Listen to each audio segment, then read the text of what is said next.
বাবার বাড়ি ততদিনে মধুর যতদিন তুমি অবিবাহিত থাকবে। যখন তোমার বিবাহ হয়ে যাবে তখন তুমি বাপের বাড়ির হবে অতিথি। তুমি আসবে, ডেট করবে, তোমার জন্য রান্না করে রেডি করে রাখবে, তুমি মেহমান হিসেবে খাওয়া দাওয়া করবে, আবার চলে যাবে। তুমি যে আগে বাবার বাড়িতে খুব স্বাধীনতার মতো ছিলে, যা ইচ্ছে তাই করেছো, বিবাহের পর আর সেইটা তোমার থাকবে না। বাবার বাড়ির থেকে জোর করে তুমি আর হাত দিয়ে একটা জিনিস নিতে পারবে না। তখন বলবে যে এটা আমাদের, তোমাদের দেওয়া যাবে না। তখন তোমাকে নিজে হাতে আর নেওয়ার কোনো অধিকার থাকবে না। তখন তুমি অতিথি হিসেবেই থাকবা সম্মানের সহিত। তখন তুমি আর জোর গলায় কোনো কিছু বলতে পারবে না। বাবার বাড়ির যারা থাকবে তাদের অধিকার আর সম্পূর্ণতা তাদের, তোমার আর কোনো অধিকার থাকলো না বাবার বাড়িতে।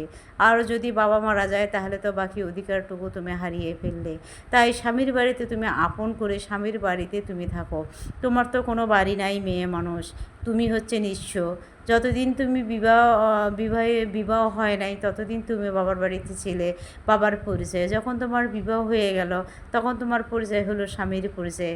স্বামী যখন তোমার মারা গেল তখন তোমার পরিচয় হলো সন্তানের পরিচয়।